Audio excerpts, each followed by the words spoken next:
दीपावली शहर से बीत गई, नया वर्ष आ गया। कुछ नई चीजों को शुरू किया गया, कुछ पुरानी चीजों को त्याग दिया गया। पुरानी चीजों के अनुभव ही अब हमारे पास रह गए, यादें, और नए के लिए करने के लिए एक पूरा प्लेटफॉर्म बचा हुआ है अभी कि जिस पे आप कर सकते हैं। ऐसा कुछ लोगों का विचार है कि अब तो हम बहुत आगे आ गए, अब तो मेरे पास ऐसा कोई समय भी नहीं बचा कि मैं कुछ नया कर सकूं। मैं रिटायर हो गया, मैं जो कुछ करना था कर चुका मैं। तो सवाल उठता है कि फिर आप यहाँ किस चीज के इंतजार में बैठे हुए हैं इस पृथ्वी में? क्या लक्ष्य रह गया आपके पास? क्या आप लक्ष्य विहीन कोई एक ऐसी यंत्र हैं कि जिसका कोई लक्ष्य ही नहीं है जीवन का? केवल एक ही लक्ष्य है आपका, वो ये है कि जीवन कब समाप्त होगा। तो इस विषय में शास्त्रों में कहा गया है, जाकी यहाँ चाहना है ताकि वहां चाहना है। अर्थात जिसकी यहाँ पर चाह है, इसकी वहां पर भी चाह है। तो उसको जल्दी ऊपर बुला लिया जाएगा, जो अच्छा कर्म वाला होगा, अच्छा कर रहा होगा, क्योंकि उसकी वहां पर उनकी डिमांड है। और जाकी यहाँ चाह ना है, मतलब जिसको यहाँ लोग नहीं चाहते, यूं ही जिंदगी घेलुए में बिता रहा है, ताकि वहां भी चाहना है, वहां भी नहीं चाहते। ऐसे बहुत सारे लोगों को हमने देखा कि जो कि एकदम जिंदगी को ऐसे ही बिता रहे हैं जैसे कुछ नहीं, रोल ऑन में एक लुढ़कता जा रहा है।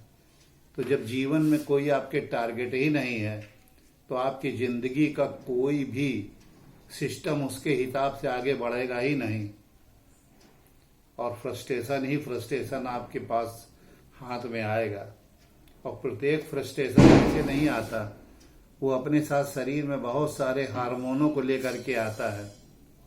उन हार्मोनों को फिल्टर करने में किडनी को बहुत मेहनत करनी पड़ती है, और उसके हिसाब से आपके परिवार मित्र सबको सामंजस्य बैठाने में उनकी भी किडनियों पे बहुत फर्क पड़ता है। तो आप समझिए, एक आपका फ्रस्ट्रेशन, आपके तनाव ग्रसित चेहरा, आपके हाव भाव में फ्रस्ट्रेशन जब टपकने लगता है, तो दूसरा भी उससे प्रभावित हो जाता है। और आप जब कुछ कर्मशील रहते हैं, तो दूसरा भी कुछ कर्मशील रहता है।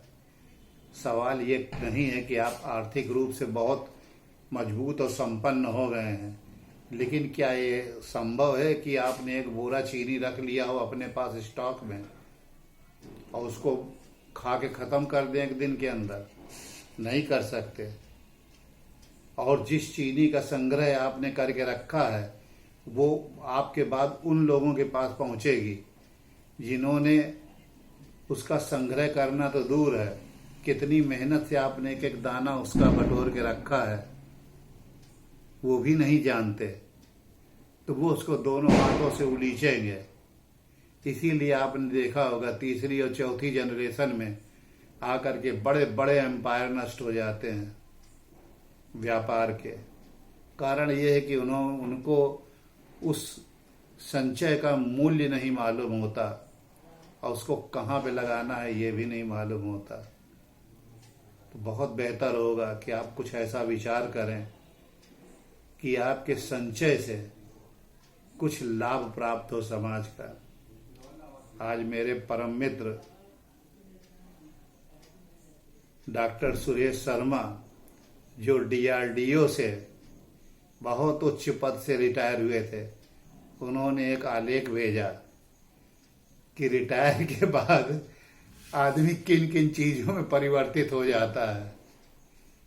मैंने उसको गंभीरता से पढ़ा, मनन किया, मुझे बहुत अच्छा लगा। धन्यवाद सुरेश जी, आपने उन लोगों के लिए कुछ सोचा, जो अब रिटायर हो गए।